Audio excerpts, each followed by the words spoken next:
ಪುತ್ತೂರು ಶ್ರೀ ಮಹಾಲಿಂಗೇಶ್ವರ ದೇವಸ್ಥಾನದಲ್ಲಿ ದಿನದಿಂದ ದಿನಕ್ಕೆ ಭಕ್ತರ ಸಂಖ್ಯೆ ಹೆಚ್ಚುತ್ತಾ ಇರುವ ಕಾರಣ ಸ್ಟೀಮ್ ಮೂಲಕ ರೈಸ್ ಮಾಡುವ ಬಾಯ್ಲರ್ ಸ್ಟೀಮ್ ಯೋಜನೆ ಮಾಡಿದ್ದು ಅದಕ್ಕೆ ಚಾಲನೆ ನೀಡುವ ಕಾರ್ಯಕ್ರಮ ಇಂದು ನಡೆದಿದೆ.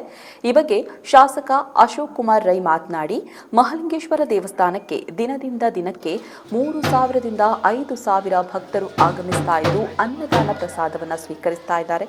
ಹಾಗಾಗಿ ಬಾಯ್ಲರ್ ಸ್ಟೀಮ್ ಸಿಸ್ಟಮ್ ಮಾಡಿದ್ದು ಇದಕ್ಕೆ ಒಟ್ಟು 16.75 ಲಕ್ಷ ರೂಪಾಯಿ ಖರ್ಚಾಗಿದೆ. ಕೆನರಾ ಬ್ಯಾಂಕ್ 10 ಲಕ್ಷ, ಕರ್ನಾಟಕ ಬ್ಯಾಂಕ್ 5 ಲಕ್ಷ ರೂಪಾಯಿ ಹಾಗೂ ಈ ಭಾಗದ ಪ್ರಮುಖರು ದೇಣಿಗೆ ನೀಡಿ ಸಹಕರಿಸಿದ್ದಾರೆ.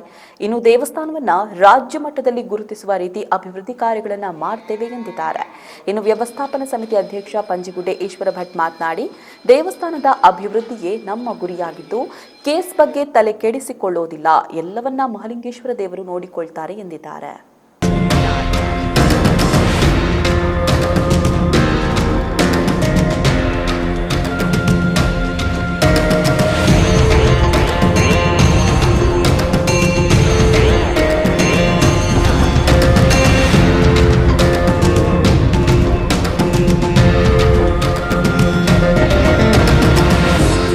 ಪುತ್ತೂರು ಮಹಾಲಿಂಗೇಶ್ವರ ದೇವಸ್ಥಾನದಲ್ಲಿ ಈ ವರ್ಷದ ಜಾತ್ರೆಯ ನಂತರ ಭಕ್ತಾದಿಗಳ ಸಂಖ್ಯೆ ದಿವಸದಿಂದ ದಿವಸಕ್ಕೆ ಏರ್ತಾ ಇದೆ. ಮಧ್ಯಾಹ್ನದ ಅನ್ನ ಸಂತರ್ಪಣೆಗೆ ಸುಮಾರು 3,000 ರಿಂದ 5,000 ಜನ ಕೂಡ ಅನ್ನ ಸಂತರ್ಪಣೆಗೆ ಬರ್ತಾರೆ. ಅದಕ್ಕಾಗಿ ವ್ಯವಸ್ಥಿತ ರೂಪದಲ್ಲಿ ಆಗಬೇಕು, ವ್ಯವಸ್ಥಿತ ಎಲ್ಲ ವ್ಯವಸ್ಥೆಗಳಲ್ಲಿ ಬೇಕು ಅನ್ನುವ ದೃಷ್ಟಿಕೋನ ಇಟ್ಕೊಂಡು ಇವತ್ತು ಅಲ್ಲಿ ಸ್ಟೀಮ್ ಮೂಲಕ ರೈಸ್ ಮಾಡುವಂಥ ವ್ಯವಸ್ಥೆಗೆ ಚಾಲನೆ ಕೊಡುವಂಥ ಕೆಲಸವನ್ನು ಮಾಡಿದ್ದೇವೆ. ಇದಕ್ಕೆ ಸುಮಾರು 16.75 ಲಕ್ಷ ರೂಪಾಯಿಗಳ ಖರ್ಚಾಗಿದೆ. ಕೆನರಾ ಬ್ಯಾಂಕಿನ ವತಿಯಿಂದ ಸುಮಾರು 10 ಲಕ್ಷ ರೂಪಾಯಿ ಕೊಡುವಂಥ ಕೆಲಸವನ್ನು ಮಾಡಿದ್ದಾರೆ.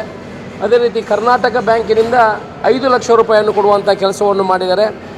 ಈ ಭಾಗದ ಕೆಲವು ಪ್ರಮುಖರು ಕೂಡ ಇದಕ್ಕೆ ದೇಣಿಗೆಯನ್ನು ಕೊಡುವ ಮುಖಾಂತರ ಈ ಕೆಲಸವನ್ನು ಮಾಡಿದೆ. ಹಂತವಾಗಿ ಜೀರ್ಣೋದ್ಧಾರ ಕೆಲಸಕ್ಕೆ ಚಾಲನೆ ಅಂತಲ್ಲ, ಈಗಲೇ ಚಾಲನೆಯನ್ನು ಕೊಡುವಂಥ ಕೆಲಸವನ್ನು ಮಾಡಿದ್ದೀವಿ. ಇದೇ ಬರುವ ಶುಕ್ರವಾರದಂದು ಬೆಂಗಳೂರಿನಲ್ಲಿ ಮಾಸ್ಟರ್ ಪ್ಲ್ಯಾನ್ ಅಪ್ರೂವಲ್ ಬಗ್ಗೆ ರಾಜ್ಯ ಮಟ್ಟದಲ್ಲಿ ಮೀಟಿಂಗನ್ನು ಕರೆದಿದ್ದಾರೆ. ಎಲ್ಲ ಅಧಿಕಾರಿಗಳು ಮತ್ತು ನಮ್ಮ ಎಲ್ಲ ಸಮಿತಿಯವರು ಮತ್ತು ನಮ್ಮ ಟೆಕ್ನಿಕಲ್ ಟೀಮ್ ಕೂಡ ಅದಕ್ಕೆ ಭಾಗಿಯಾಗ್ತೇವೆ. ಶುಕ್ರವಾರದ ಮೀಟಿಂಗ್ನಲ್ಲಿ ಮಾಸ್ಟರ್ ಪ್ಲ್ಯಾನನ್ನು ಅಪ್ರೂವ್ ಮಾಡುವಂಥ ಕೆಲಸವನ್ನು ಮಾಡಿ ಮುಂದಿನ ದಿವಸದಲ್ಲಿ ದೇವಸ್ಥಾನದ ಪೂರ್ಣ ಜೀರ್ಣೋದ್ಧಾರಕ್ಕೆ ಏನೆಲ್ಲ ತಯಾರಿಗಳನ್ನು ಮಾಡಬೇಕು, 20 ಜನರ ತಂಡವನ್ನು ಮಾಡಿದ್ದೇವೆ, ಜೀರ್ಣೋದ್ಧಾರ ಸಮಿತಿಯನ್ನು. ಅದನ್ನು ಕೂಡ ಸರ್ಕಾರಕ್ಕೆ ಕಳಿಸಿ ಅಪ್ರೂವಲ್ ಮಾಡುವಂಥ ಕೆಲಸವನ್ನು ಮಾಡ್ತೇವೆ. ಆ ಮುಖಾಂತರ ಸುಮಾರು 50 ರಿಂದ 60 ಕೋಟಿ ರೂಪಾಯಿಯಲ್ಲಿ ವ್ಯವಸ್ಥಿತ ರೀತಿಯಲ್ಲಿ ಮಹಾಲಿಂಗೇಶ್ವರ ದೇವಸ್ಥಾನವನ್ನು ರಾಜ್ಯ ಮಟ್ಟದ ದೇವಸ್ಥಾನವಾಗಿ ಮಾಡಿ ಇಡೀ ರಾಜ್ಯ ದೇಶದಿಂದ ಇಲ್ಲಿ ಭಕ್ತಾದಿಗಳನ್ನು ಆಕರ್ಷಿಸುವಂಥ ಕೆಲಸವನ್ನು ನಾವು ಮಾಡ್ತೇವೆ. ರಾಜೇಶ್ ಬನ್ನೂರಿಗೆ ಅವರಿಗೆ ವೈಯಕ್ತಿಕವಾಗಿ ನನಗೇನಿಲ್ಲ. ರಾಜೇಶ್ ಬನ್ನೂರಿಗೂ ನನಗೂ ಯಾವ ಕೇಸುಗಳು ಆಗಲಿಲ್ಲ. ಈಗ ಸುಧಾ ಕುಮಾರಿಯವರು ಪುತ್ತೂರು ಮಹಾಲಿಂಗೇಶ್ವರ ಟೆಂಪಲ್ನ ಮೇಲೆ ಕೇಸು ಮಾಡಿಟ್ಟಿರುವುದು. ಇವತ್ತು ಮಹಾಲಿಂಗೇಶ್ವರ ದೇವರಂದರೆ ನಾವು ದೇವರಿಗೆ ಹೇಗೆ ಕೈ ಮುಗಿತೇವೋ ಹಾಗೆ ಕೋರ್ಟಿಗೂ ಕೂಡ ಕೈ ಮುಗಿತೇವೆ. ಕೋರ್ಟು ಮತ್ತು ಮಹಾಲಿಂಗೇಶ್ವರ ದೇವರು ಅದಕ್ಕೆ ಸರಿಯಾದ ತೀರ್ಪನ್ನು ಕೊಡ್ತಾರೆ. ನಮಗೆ ರಾಜೇಶ್ ಬನ್ನೂರಿಗೂ ನಮಗೆ ಯಾವುದೂ ಇಲ್ಲ. ಸುಧಾ ಕುಮಾರಿಯವರು ಮಹಾಲಿಂಗೇಶ್ವರ ದೇವರ ಮೇಲೆ ಕೇಸು ಮಾಡಿದ್ದಾರೆ. ಹೇಳಿಕೆ ಕೊಡುವುದು ಮಾತ್ರ ರಾಜೇಶ್ ಬನ್ನೂರಿನವರು. ಅವರು ಮೊನ್ನೆ ಪತ್ರಿಕೆ ಹೇಳಿಕೆಯನ್ನು ಕೊಟ್ಟದ್ದು ನಾನು ಕೂಡ ನೋಡಿದೆ.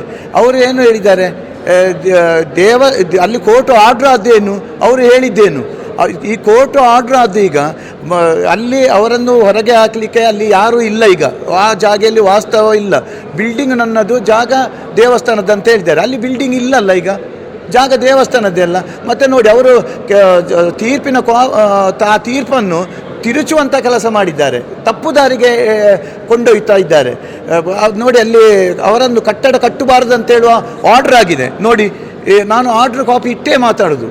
ಇಲ್ಲಿ ನೋಡಿ, ಸುಧಾ ಕುಮಾರಿಯವರು ಮಾಡಿದ್ದು ಮಹಾಲಿಂಗೇಶ್ವರ ಟೆಂಪಲ್ನ ಮೇಲೆ, ಈಶ್ವರ ಭಟ್ರ ಮೇಲೆ ಆಗಲಿ ವ್ಯವಸ್ಥಾಪನಾ ಸಮಿತಿಯ ಮೇಲೆ ಆಗಿ ಅಲ್ಲ. ಹೇಳಿಕೆ ಕೊಡೋದು ಮಾತ್ರ ರಾಜೇಶ್ ಬನ್ನೂರವರು. ಅವರನ್ನಲ್ಲಿ ಕಟ್ಟಡ ಕಟ್ಟಬಾರ್ದಂತೇಳಿ ಕೋರ್ಟ್ ತೀರ್ಪಾಗಿದೆ. ಸಂಪೂರ್ಣ ಜವಾಬ್ದಾರಿ ಮಹಾಲಿಂಗೇಶ್ವರ ದೇವಸ್ಥಾನಕ್ಕೆ ಅಂತೇಳಿ ಹೇಳೋದನ್ನು ಜಡ್ಜ್ಮೆಂಟಲ್ಲಿ ಇದೆ. ನಾವು ಏನಿದ್ರು ನಮಗೆ ರಾಜೇಶ್ ಬನ್ನೂರಾಗಲಿ ಸುಧಾ ಕುಮಾರಿ ಅವರ ಮೇಲೆ ಯಾವುದೇ ವೈಯಕ್ತಿಕ ದ್ವೇಷ ಇಲ್ಲ. ಮಹಾಲಿಂಗೇಶ್ವರ ದೇವರು ಚಾಕರಿಗೆ ನಾವು ಇರುವವರು, ಅವರ ಕೈಗೊಂಬೆಯವರು ನಾವು.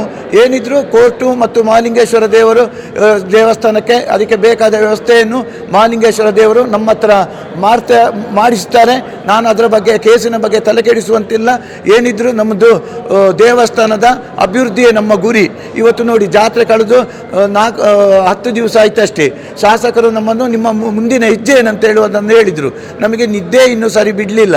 ಆದರೂ ನಾವು ಈಗ ಭಕ್ತರ ಸಹಾಯದಿಂದ ಕರ್ನಾಟಕ ಬ್ಯಾಂಕಿನವರು 5 ಲಕ್ಷ, ಕೆನರಾ ಬ್ಯಾಂಕಿನವರು 10 ಲಕ್ಷ, ಬಸವಪ್ರಭು ನ್ಯಾಯಾಧೀಶರು ಅವರು ಎಲ್ಲ ಸೇರಿ 16 ಲಕ್ಷದ ಕಾಮಗಾರಿ ಕೆಲಸವನ್ನು ಈಗಾಗಲೇ ಮಾಡಿದ್ದೇನೆ.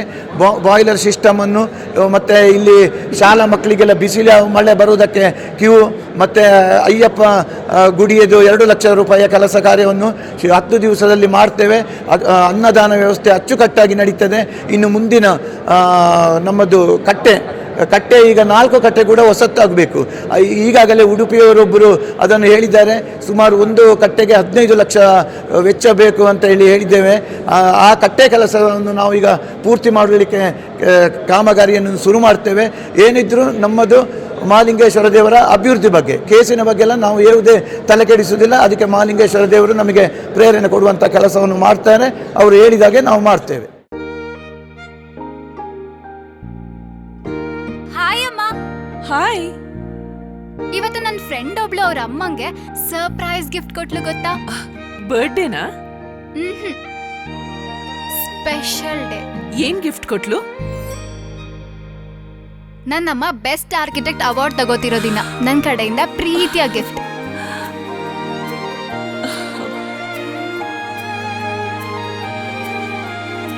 ಮುಳಿಯಾ ಜುವೆಲ್ಸ್, ಸೌಂದರ್ಯಕ್ಕೆ ಸಾಂಪ್ರದಾಯಿಕ ಕೊಡುಗೆ.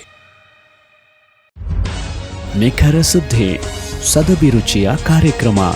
ನೀವು ನೋಡ್ತಾ ಇದ್ದೀರಾ ಕಹಳೆ ನ್ಯೂಸ್, ಸಮಾಜದ ಜಾಗೃತಿಗಾಗಿ ವಸ್ತುನಿಷ್ಠ ವರದಿ.